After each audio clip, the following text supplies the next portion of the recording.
Assalomu alaykum, hurmatli huzur ko'ch ko'raman, aziz qarindoshlar, yaxshimisizlar?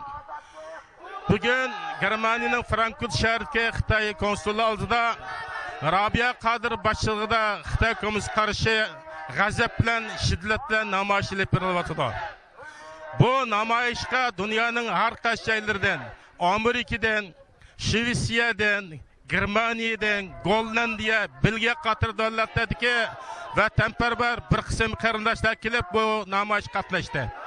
Hamda bu namoyishga Uyg'urlardan boshqa Germaniyada faoliyat olib turgan Turkiya qarindoshlar, Ozarbayjon qarindoshlari hamda boshqa qarindoshlarmi bizning bu namoyishimizga qatnashib, Uyg'urlarning milliy ko'rishiga ovoz qo'shib, shiddat bilan javob beryapti.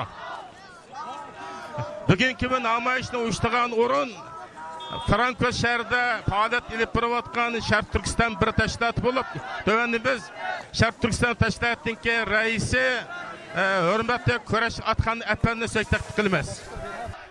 Assalomu alaykum, hurmatli Kurash Atxan apandi, bu namoyishni siz tashkillayapsiz. Bu namoyishga dunyoning har qaysi nurg'un vatanparvar qarindosh jumladan Rabia Qadir xonim, Sidiqa Juruzi, har qaysi davlatlarning oz vakillar qatnashdi. Bu namoyish tashkillashga maqsadingizni ko'rarmanlarga tushuntirib bergan bo'lsangiz. Shundaq, hurmatli Abdurashid aka, bu savolni so'rab yaxshi qildingiz. To'g'ri, bugun biz Frankfurt shahrida Xitoylarning bosh konsulxonasining oldida namoyish qilyapmiz.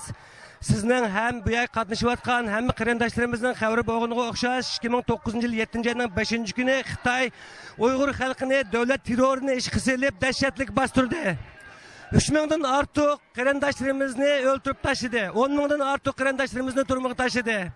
Uningdan keyin yana bu yetmagandek turmuqqa sulangan eg'ir yenik nayt küçük bir sebepler tüpeyldin turmuqqa qamalgan qarindoshlarimizni orqa-orqadan o'lim jazosi berishga boshladi.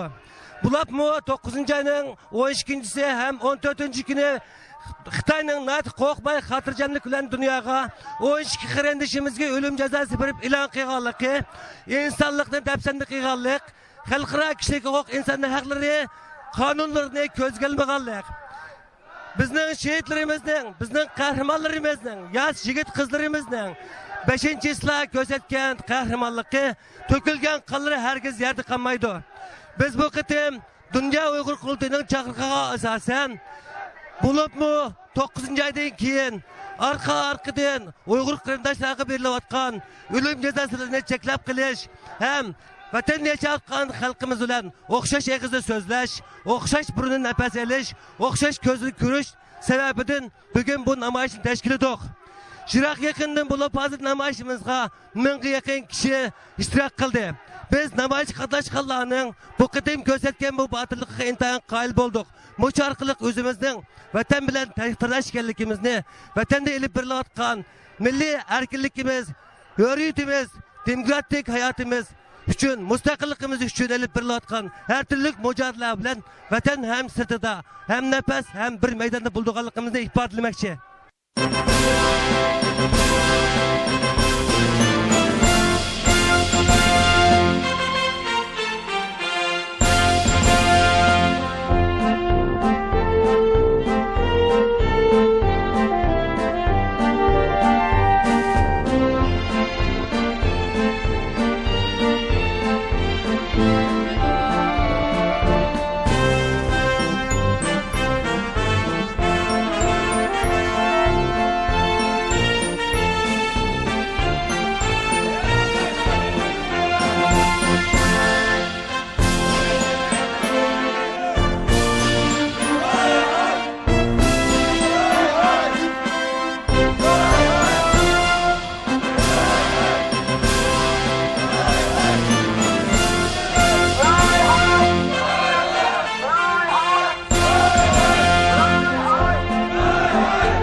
Türkistan'da gerçeklenen katliamı, 7. ayda gerçeklenen katliamı karşı protesto ediyoruz.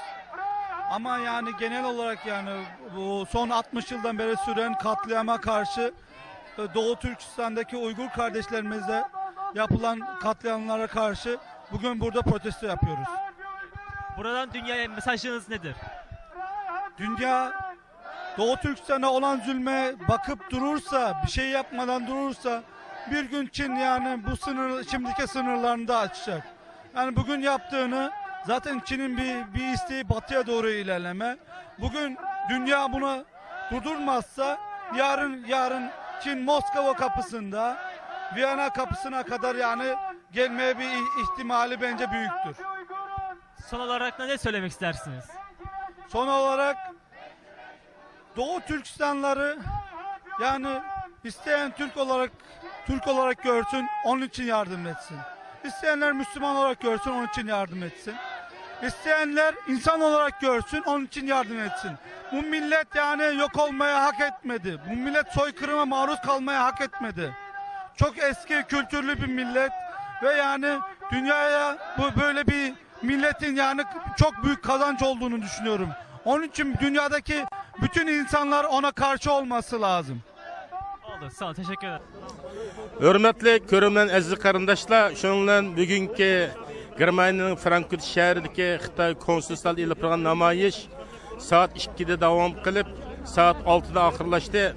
Bugungi bu namoyish Germaniyaning Frankfurt shahrida ilib turgan har qanday namoyishdan odam soni jihatdan ko'p, ko'tarangi ruhliq, g'azab nafslar bir yaxshi namoyish bo'ldi. Shuningdan bugungi namoyish qatnashgan barliq a'zolarga rahmat aytamiz. Shuningdan bugungi namoyish oxirlashdi. Hammanglarga ko'p rahmat.